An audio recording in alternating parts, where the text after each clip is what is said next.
మర్రిగూడ మండల కేంద్రంలోని 30 పడకల సామాజిక ఆరోగ్య కేంద్రంలో శనివారం మునుగోడు ఎమ్మెల్యే కోమటిరెడ్డి రాజగోపాల్ రెడ్డి ఆసుపత్రి వైద్య సిబ్బందితో సమీక్ష సమావేశం నిర్వహించారు. ఈ సందర్భంగా వారు మాట్లాడారు.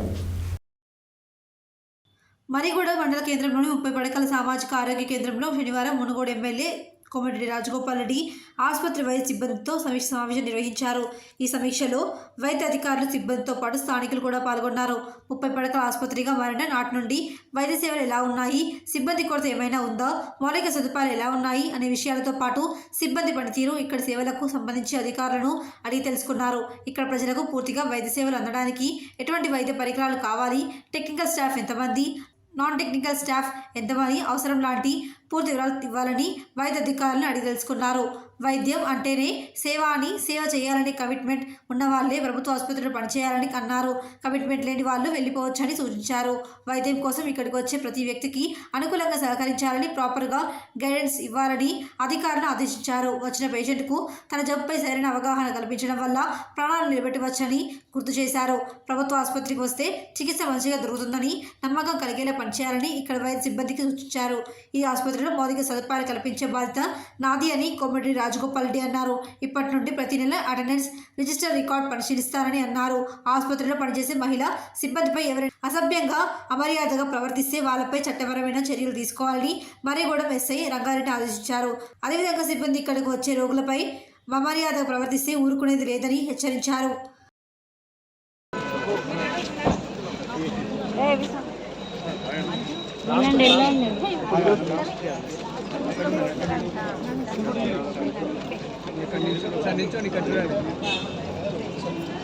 ఇక్కడ చూడండి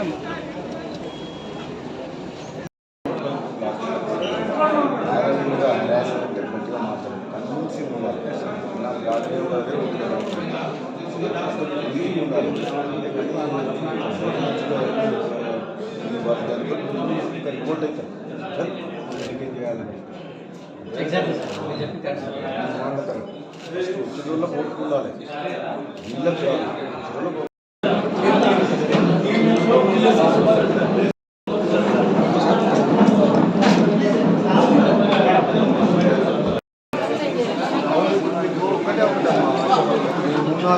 ఉన్నాయి కదా, అన్నిటి ఒకటే పరిష్కారం ఏంటంటే రెగ్యులరైజ్ చేసేస్తే ఇన్సూరెన్స్ వస్తుంది, అన్నీ వస్తాయి. మనం ట్రై చేద్దాం. గవర్నమెంట్ వచ్చింది కదా, 2 నెలల వరకు పట్టండి. జనవరి, ఫిబ్రవరి, మార్చి 3 నెలల వరకు పట్టండి. మన పార్లమెంట్ ఎన్నికలు అయినాక మాట్లాడుతున్నాం. ఆశా వర్గాల సమస్య మీద అంగన్వాడీ టీచర్తో ఆశా వర్గాలు 2-3 సమస్యలు ఉన్నాయి. పార్టిసిపేట్ అన్ని సమస్యలు స్టేట్ వైడ్ చేస్తుంది. గవర్నమెంట్తో మాట్లాడతాం, ముఖ్యమంత్రితో మాట్లాడతాం. తక్కువ 9,000 వస్తుంది. హెడ్ క్వార్టర్లో ఉన్న ప్రభుత్వ ఆసుపత్రిని సందర్శించేందుకు మొట్టమొదటిసారిగా గెలిచిన తర్వాత ఇక్కడ రావడం జరిగింది. ఇది ఈ CSC centre, community health centre అనేది 30 బెడెడ్ హాస్పిటల్. 2018లో బిల్డింగ్ కంప్లీట్ అయినా సరే ఆనాటి ప్రభుత్వం, నేను అసెంబ్లీ సాక్షిగా మాట్లాడినా, ఆ రోజు అసెంబ్లీలో శాసనసభ్యులుగా కూడా ఈ వైద్యాన్ని గాలికి వదిలేసింది ప్రభుత్వం అని చెప్పడం జరిగింది.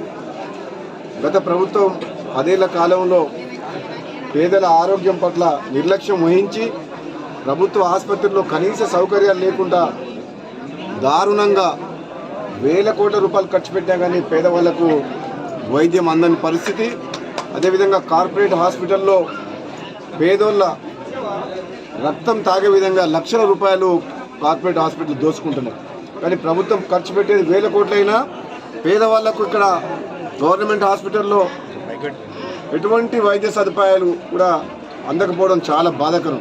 అందుకనే మొట్టమొదటిగా నేను ఈసారి మా కాంగ్రెస్ పార్టీ ప్రభుత్వం వచ్చిన తర్వాత, శాసనసభ్యులుగా ఎన్నికైన తర్వాత మర్రిగూడ మండలంలో ఈ ప్రభుత్వ ఆసుపత్రిని సందర్శించి ఇక్కడ ఉన్న పరిస్థితులను అర్థం చేసుకొని వెంటనే ఈ సిఎస్సి సెంటర్లో కావాల్సిన ఎక్విప్మెంట్ కానీ, టెక్నికల్, నాన్ టెక్నికల్ స్టాఫ్ కానీ, ఇన్ఫ్రాస్ట్రక్చర్ కానీ ఏదైతే లేదో ఇక్కడ ఉన్న DCHOతో కానీ PHC సెంటర్ సూపరింటెండెంట్ కానీ వీళ్ళందరితో మాట్లాడడం జరిగింది. ఇక్కడ స్థానిక నాయకులు కూడా అన్ని గ్రామాల నుంచి ఈరోజు మరిగూడెం మండలం నుంచి ఇక్కడ వాళ్ళు ఇక్కడ ఉన్న పరిస్థితులను కూడా చాలామంది చాలా క్లియర్గా నాకు ఎక్స్ప్లెయిన్ చేసిండ్రు. తప్పకుండా ఈ ఏదైతే సమస్యలు ఉన్నాయో, ఎందుకంటే ఇది ఒక మండలంలో CHC సెంటర్ అంటే కమ్యూనిటీ హెల్త్ సెంటర్ ఒక 50,000 మందికి సంబంధించిన ఆరోగ్యానికి సంబంధించిన సమస్య. కానీ ఇక్కడ చూస్తే ఏర్పాట్లు కానీ సదుపాయం కానీ డాక్టర్లు కానీ స్టాఫ్ కానీ ఏం లేరు. ఒక బిల్డింగ్ ఒకటి ఉంది, ఈ బిల్డింగ్ చూస్తుంది బిల్డింగ్ ఉంది కానీ ఇక్కడ మాత్రం సరైన డాక్టర్లు కూడా లేరు. కావున దీని మీద ప్రత్యేకమైన శ్రద్ధ చూపించి తప్పకుండా రాబోయే రోజుల్లో స్థానిక నాయకులందరితో సహకారంతో దీన్ని ప్రభుత్వం దృష్టి తీసుకుపోయి మన వైద్య ఆరోగ్య శాఖ మంత్రి గారు దామోదర్ రాజనరసింహ గారు, సీనియర్ అధికారులు, అదేవిధంగా అవసరమైతే ముఖ్యమంత్రి గారి దృష్టిగా తీసుకుపోయి తప్పకుండా ఈ ప్రభుత్వ ఆసుపత్రి ద్వారా ఈ మర్రిగూడెం మండలంలోని పేదలందరికీ కూడా న్యాయం జరిగే విధంగా వైద్య ఆరోగ్య విషయంలో అన్ని రకాల ట్రీట్మెంట్ అంటే ఈరోజు పరిస్థితుల్లో ఇక్కడ మినిమం ఫెసిలిటీస్ ఉన్నాయి. వర్గంలో బెల్ట్ షాపులు తీసేసినాం, అందరి సహకారంతో సక్సెస్ అయినాం. 99 కాదు 100% మన గ్రామాల్లో మునుగోడు నియోజకవర్గంలో బెల్ట్ షాపులు తక్కువైపోయింది. ఎప్పుడైతే మనం మద్యానికి బానిసం అవుతామో మన మైండ్ మన కంట్రోల్లో ఉండదు. మనం కంట్రోల్లో ఉండాలి. మనం ఎవరితో మాట్లాడినా ఒక ప్రవర్తన మంచిగా ఉండాలి. కాబట్టి గ్రామాల్లో కూడా పరిస్థితి మంచిగా కావాలంటే, వాతావరణం మంచిగా ఉండాలంటే బెల్ట్ షాపుల నిర్మూలనకు కూడా అందరూ సహకరించాలి. ఇది మునుగోడు నియోజకవర్గంలో ఒక చరిత్ర. దాదాపు 2000 బెల్ట్ షాపులు బంద్ అయిపోయినాయి 15 రోజుల లోపల. కాబట్టి మనం వైద్యము విద్య అనేది దాని మీద ఒక ఫోకస్ చేయాలంటే మాత్రం స్థానిక నాయకులందరూ కూడా పార్టీలకు అతీతంగా వాళ్ళందరినీ కూడా నేను రిక్వెస్ట్ చేస్తున్నా. ఈ రాజకీయాలు వేరు, డెవలప్మెంట్ వేరు, మనం పేదలకు సర్వీస్ చేయడం వేరు. వీటిని దృష్టిలో పెట్టుకొని ప్రతి ఒక్కరు కూడా సహకరించాలని చెప్పి కోరుకుంటున్నా. తప్పకుండా మీడియా సోదరులందరూ కూడా మీరందరూ కూడా ఇటువంటి కార్యక్రమం ఏదైతే మేము బెల్ట్ షాపుల నిర్మూలనకు నడుము కట్టి మునుగోడు నియోజకవర్గంలో ఎక్కువ మద్యానికి బానిసాయి చాలా విరివిగా మన మద్యం దొరకడం వల్ల గ్రామాల్లో బెల్ట్ షాపుల ద్వారా చాలామంది యువత చాలామంది ఎన్నో కుటుంబాలు నాశనం అయిపోతున్నాయి. కాబట్టి మీడియా సోదరులందరూ కూడా దీన్ని మాకు సహకరించి మీరందరూ కూడా మాకు ఈ యజ్ఞం చేస్తున్నాం, ఒక మంచి కార్యక్రమం చేపట్టినాం. కాబట్టి మీరందరూ కూడా మాకు దీంట్లో తోడ్పాటు అందియాలని చెప్పి కోరుకుంటున్నాం. సార్ ఇంకో క్వశ్చన్ సార్.